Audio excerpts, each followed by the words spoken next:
하나님의 말씀 마가복음 4장 35절에서 41절까지 말씀입니다.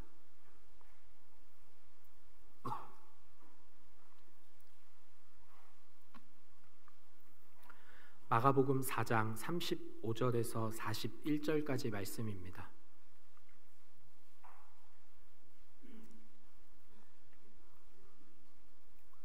한 절 한 절 교독하시겠습니다. 그날 저물 때에 제자들에게 이르시되 우리가 저편으로 건너가자 하시니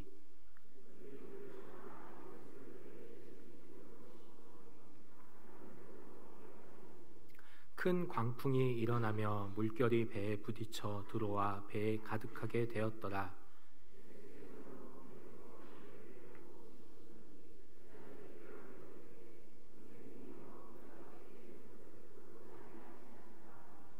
예수께서 깨어 바람을 꾸짖으시며 바다더러 이르시되 잠잠하라 고요하라 하시니 바람이 그치고 아주 잔잔하여지더라.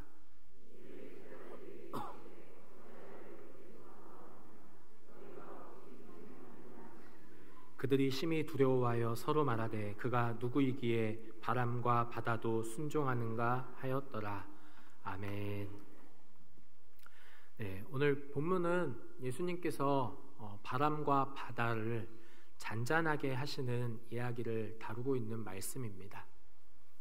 예수님께서 능력을 행하셔서 바다를 잔잔하게 하시고 또 바람을 그치셨다라는 그러한 이야기입니다. 이것은 예수님의 공생의 사역 가운데 대부분 우리가 흔히 쉽게 찾아볼 수 있는 예수님의 능력이 또 예수님의 기적이 나타나는 사건이다라고 할 수가 있습니다. 예수님께서는 능력을 행하심으로 이 땅 가운데에 구원자로 오셨음을 우리에게 그리고 또 그 당시의 사람들에게 계속해서 보여주셨습니다. 이렇게 예수님께서 계속해서 능력을 나타내시고 또 많은 사람들에게 기적을 보여주심으로 인해서 믿음을 가지라라고 분명하게 요구하고 계십니다. 믿고 구원받으라라는 사실을 예수님께서는 공생의 사역 가운데 제자들과 함께 다니시면서 많은 기적을 행하시고 많은 능력을 행하시고 많은 사람들을 살리시고 고쳐주심으로써 보여주셨습니다. 특별히 40절 말씀을 보시면 예수님께서 제자들에게 어찌하여 믿음이 없느냐라고 책망하실 정도로 예수님께서는 사역 가운데에 계속해서 믿음을 강조하셨음을 우리는 볼 수가 있습니다. 믿고 구원받아라. 그 당시의 사람들에게 뿐만 아니라 오늘 말씀을 접하고 있는 우리들에게도 동일하게 보여주고 계신다라는 사실입니다. 오늘 말씀은 마태복음과 누가복음에도 동일한 내용을 가지고 기록하고 있습니다. 그런데 마태복음과 누가복음과는 다르게 마가복음에서만 주목하고 있는 한 가지 모습을 우리가 발견해 볼 수가 있습니다. 그것은 바로 오늘 본문에 시작되어지는 35절 말씀에 그날 저물 때라는 이 단어입니다. 그날 저물 때라는 이것으로 마가복음은 이 사건이 시작되어지는 것을 볼 수가 있습니다. 본문이 이야기하고 있는 이 그날은 오늘 본문이 기록되어져 있는 마가복음 4장 전체의 내용을 보시면은 우리가 쉽게 살펴볼 수가 있습니다. 마가복음 4장 1절 말씀을 보시면 예수께서 다시 바닷가에서 가르치시니 큰 무리가 모여들거늘 예수께서 바다에 떠있는 배에 올라 앉으시고 온 무리는 바닷가 육지에 있더라. 예수님께서는 4장 1절에서 설교 사역을 시작하셨습니다. 땅에 떨어지는 그 네 가지 땅에 떨어지는 씨 비유와 또 등불 그리고 자라나는 씨, 겨자씨 비유까지 예수님께서는 장장 4편의 설교를 그 무리들과 함께 말씀을 나누신 것입니다. 계속해서 설교하시고 말씀을 증거하셨습니다. 그리고 그 말씀 사역을 마치신 이후에야 제자들에게 배를 타고 우리가 건너편으로 건너가자라고 하신 것이 바로 오늘 그날 저물 때라는 이 모습이다라는 사실입니다. 그리고 이어지는 5장 말씀을 보시면 예수님께서는 배를 타고 건너가셔서 거라사인의 땅에 도착하셔서 귀신 들린 사람을 고쳐주셨습니다. 그리고 다시 배를 타고 건너오셔서 야이로, 회당장 야이로의 딸을 고치시기 위해서 가는 여정 가운데에 12애를 혈루증으로 앓던 여인을 고치시고, 그리고 회당장 야이로의 집에서 그 딸을 살리셨습니다. 즉 오늘 본문 마가복음 4장 35절 그날 저물 때라는 이 시점은 예수님께서 설교 사역을 끝내시고 치유 사역을 하시기 위해서 배를 타고 건너가는 시점이다라는 사실입니다. 계속되어지는 사역으로 인해서 예수님께서는 피곤하셨을 것입니다. 오늘 본문 말씀은 그 사실을 우리에게 알려주고 있는데요. 38절 말씀을 보면 예수님께서 주무신다라는 표현을 하고 있는 것을 볼 수가 있습니다. 계속되어지는 사역으로 인해서, 말씀 사역으로 인해서, 그 4가지 연속적인 설교로 인하여서 피곤하셨음에도 불구하고 예수님께서는 한 사람을 살리기 위해서 배를 타고 그 갈릴리 바다를 건너셨다라는 것입니다. 이러한 예수님의 모습을 통해서 오늘 우리에게 보여주시는 믿음의 첫 번째 모습을 발견할 수가 있습니다. 그것은 우리에게 주어진 시간에 최선을 다하는 삶을 살아야 한다라는 것입니다. 특별히 예수님께서 보여주신 모습처럼 복음에 있어서만큼은 절대적인 최선을 다해서 살아갈 필요가 있다라는 사실을 우리에게 알려주시는 것입니다. 예수님께서 이미 우리들에게 사명을 주셨습니다. 가서 모든 민족을 제자 삼으라라는 지상 명령을 우리에게 허락하셨습니다. 그리고 그 사역을 완수하기 위해서 우리는 행복축제를 선포하며 태신자들을 작정하였습니다. 예수님께서 보여주신 것과 같이 복음에 있어서 최선을 다한 한 사람을 떠올려 볼 수가 있습니다. 바로 사도 바울입니다. 바울은 자신이 위험한 상황 가운데 있을 때조차도, 자신이 위험한 순간으로 몰리는 그러한 상황 가운데서도 바울은 복음 앞에서 결코 양보하지 않았습니다. 최선을 다해서 복음 전하기를 위해서 살아갔던 사람이 바로 바울이었습니다. 그리고 이 바울도 예수님과 마찬가지로 자신의 영적인 아들, 그리고 앞으로 자신을 이어서 사역하게 될 디모데에게 이렇게 이야기를 하였습니다. 너는 말씀을 전파하라. 때를 얻든지 못 얻든지 항상 힘쓰라. 범사에 오래 참으라. 가르침으로 경책하며 경계하며 권하라 라고 그렇게 바울은 디모데에게 권면하였습니다. 때를 얻든지 못 얻든지 하나님의 말씀을 전하라 라고 권면한 것입니다. 하나님의 말씀, 예수님의 그 십자가 복음, 그것을 전하는 자가 되라 라고 디모데에게 권면한 것입니다. 그리고 이 사명은 오늘 우리들에게 넘어왔습니다. 그래서 우리는 오늘까지 212명의 태신자들을 작정하였습니다. 올 한 해 하나님께로 초대할 태신자들을 작정한 것인데요. 그들을 하나님께로 인도하는 일에 최선을 다하시기를 바랍니다. 올 한 해 212명이 다 하나님께로 돌아오지 않는다 할지라도 바울의 고백처럼 때를 얻든지 못 얻든지 말씀 전하기를 힘쓰시는 복된 삶을 사시기를 소망합니다. 우리가 최선을 다할 때 하나님께서 일하실 것입니다. 복음에 합당한 열매를 맺기를 소망하시면서 최선을 다해서 예수님께서 보여주시는 그 믿음의 모습을 소유하시는 우리 성도님들의 삶이 되시기를 간절히 소망합니다. 계속해서 말씀을 보시면 예수님께서 타고 가신 배에는 제자들이 있었음을 알 수가 있습니다. 36절 말씀을 보시면 그들이 무리를 떠나 예수를 배에 계신 그대로 모시고 가매 다른 배들도 함께 하더니, 여기서 나오는 그들은 바로 예수님의 제자들이었습니다. 예수님의 제자들이 직접 배를 몰고 예수님을 모시고 바다를 건너가고 있다라는 뜻입니다. 사실 예수님의 제자들 가운데에는 어부들이 많았습니다. 그리고 그 갈릴리 바다에서 활동하던 어부들이었습니다. 이들은 베테랑이라고 하는 어부들이었습니다. 누구보다 바다의 환경을 잘 알고 있었던 사람이었습니다. 그래서 이들이 직접 배를 몰고 예수님을 모시고 가기에는 결코 부족함이 없는 모습을 우리는 알 수가 있습니다. 그러나 아무리 바다의 환경을 잘 알고 있다 자신하여도 때때로는 어려움이 찾아올 수 있음을 오늘 본문은 우리에게 알려주고 있습니다. 이어지는 37절 말씀에서 이들은 항해 중에 큰 광풍을 만났음을 보여주고 있습니다. 인생을 살아가다 보면은 때로는 예기치 않는 상황들이 우리 앞에 놓여 있을 때가 있습니다. 그리고 이 어부들과 같이 내가 잘할 수 있는 것이라 자부했던 일에서 장애가 걸리고 또 방해가 걸리는 일이 찾아올 수가 있습니다. 전혀 예상치 못한 상황 가운데에 그 방향이, 그 삶이 흘러갈 때도 있다라는 사실입니다. 이 풍랑은 제자들에게 뿐만 아니라 우리들에게도 동일하게 찾아올 수 있음을 인정하시기를 바랍니다. 그리고 그런 상황 가운데 그 풍랑을 만났을 때 그것을 어떻게 대처하느냐가 바로 우리의 믿음이 드러나게 된다라는 사실을 기억하시기를 소망합니다. 제자들은, 오늘 본문을 보시면 제자들은 이 상황을, 광풍을 만나서 자신들 앞에 놓여 있는 어려운 상황을 예수님에게로 화살을 돌리는 것을 볼 수가 있습니다. 배에 물결이 가득 차서 그 물이 배에 가득하게 되었다라고 기록하고 있는데요. 배가 이제 곧 잠길 것 같은 그러한 상황 가운데에 예수님께서는 주무시고 계셨습니다. 그리고 그 주무시는 예수님을 향해서 제자들은 어찌하여 우리가 죽게 된 것을 돌보지 않으시느냐라고 예수님을 향하여서 그 모든 원망을,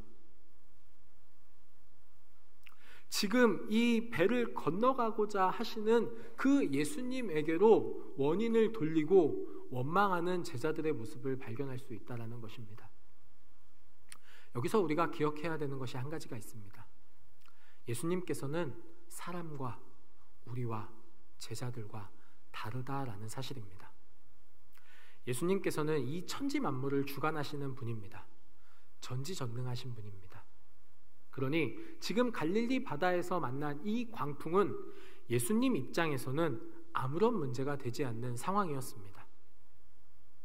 그걸 강조하기 위해서 오늘 본문은 예수님께서 그런 풍랑 가운데서도 지금 주무시고 계시다라는 표현을 한 것입니다.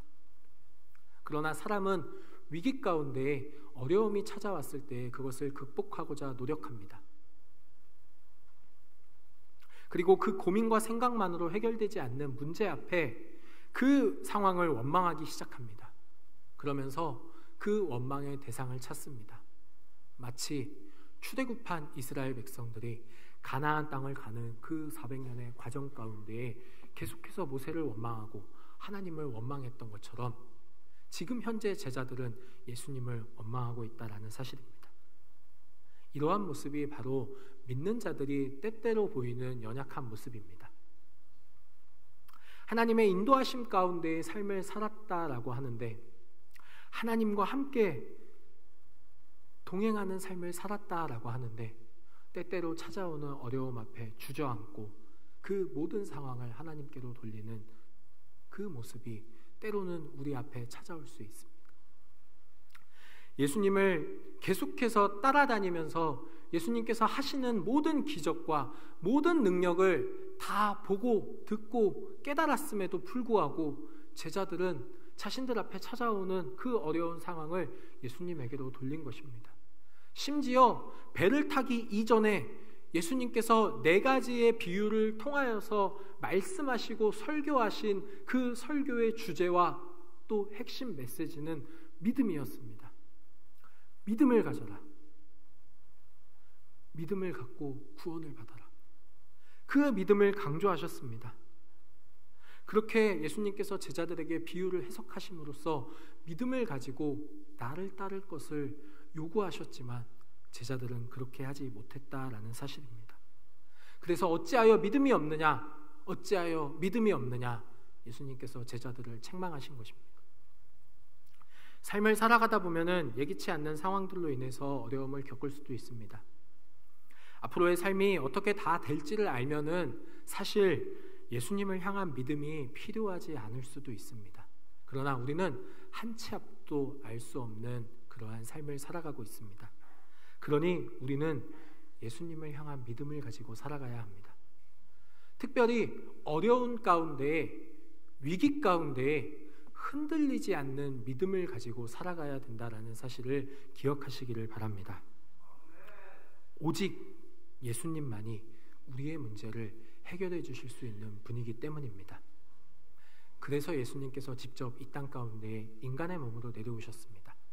우리의 죄의 문제를 해결해 주시기 위해서, 우리가 아무리 날고 기고 아무리 우리가 스스로 해결하려고 해도 해결할 수 없는 그 죄의 문제를 예수님께서 해결해 주시기 위해서 이 땅 가운데 내려오셨습니다. 그러니 우리는 결코 흔들리지 않는 예수님을 향한 그 믿음을 소유하시면서 살아가야 된다는 사실입니다. 오늘 본문에 제자들이 보인 연약한 모습이 아니라 그 연약한 모습을 뛰어넘어서 예수님만을 바라보는 믿음, 예수님만을 바라보는 신앙을 가지고 승리하는 삶을 살아가는 성도님들이 되시기를 간절히 축원합니다. 예수님께서 제자들에게 요구하신 것이 바로 흔들리지 않는 믿음과 신앙입니다. 지금 이 배를 타고 가다가 풍랑을 만났을 때의 그 모든 원망의 화살을 예수님에게로 돌렸던 제자들, 그리고 예수님의 십자가 죽음 앞에서 예수님을 부인하며 예수님을 떠났던 제자들, 그들에게 예수님께서 다시 찾아가셨습니다. 십자가 죽음과 부활 이후에 다시 예수님께서는 제자들에게 찾아가셨습니다. 그리고 그 믿음을 확실하게 심어주셨습니다. 보여주시고 알려주시고 깨닫게 하셨습니다. 그리고 그 이후에 제자들의 모습은 우리가 잘 알고 있듯이 완전히 변하게 됩니다. 복음을 들고 나아가는 그러한 복음 전도자의 삶을 살아가는 모습이 바로 제자들의 삶입니다. 예수님께서 우리에게 영혼 구원, 복음 앞에 최선을 다하는 모습을 요구하셨습니다. 그리고 그 요구하신 그 요구를 우리가 제대로 완수하기 위해서, 제대로 감당하기 위해서는 바로 흔들리지 않는 믿음을 가지고 살아가야 합니다.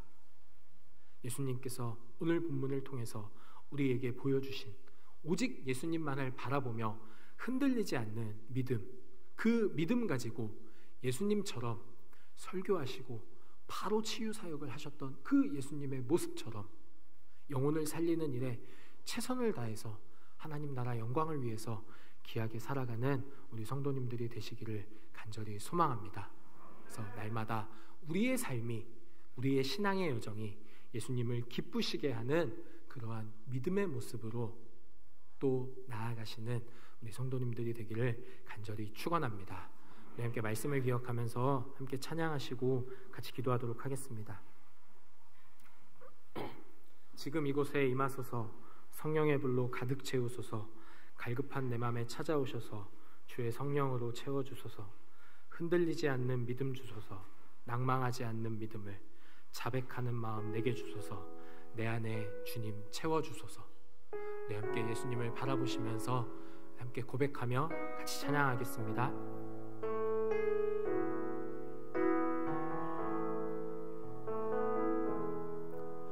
지금 이곳에 임하소서. 성령의 불로 가득 채우소서. 갈급한 내 맘에 찾아오셔서 주의 성령으로 채워주소서. 우리 한 번 더 고백합니다. 지금 이곳에 임하소서. 성령의 불로 가득 채우소서. 갈급한 내 맘에 찾아오셔서 주의 성령으로 채워주소서. 흔들리지 않는 믿음 주소서. 낭망하지 않는 믿음을 자백하는 마음 내게 주소서. 내 안에 주님 채워주소서. 흔들리지 않는 믿음 주소서. 흔들리지 않는 믿음 주소서. 아멘. 낭망하지 않는 믿음을 자백하는 마음 내게 주소서. 내 안에 주님 채워 주소서. 우리 이 시간에 함께 말씀을 기억하시면서 같이 기도하겠습니다. 하나님, 우리에게 사명을 주셨습니다. 또 하나님을 믿고 하나님을 의지하며 살아가는 우리들은 하나님께서 맡겨주신 그 사명들을 감당하며 나아가야 합니다. 하나님, 그 사명을 감당하기 위해서 먼저 우리 안에 믿음을 허락하여 주시옵소서. 제자들처럼 연약한 모습이 아니라 하나님, 오직 하나님만을 바라보고 오직 주님만을 의지하며 나아가는 흔들리지 않는 믿음을 가지고 하나님께서 맡겨주신 그 일들을 감당하며 나아갈 수 있도록, 그래서 하나님 나라 영광을 위해서 귀하게 쓰임받는 우리들의 신앙의 여정, 우리의 믿음의 모습이 될 수 있도록 하나님 도와주시옵소서. 우리 함께 주여 세 번 외치고 같이 기도하겠습니다. 주여.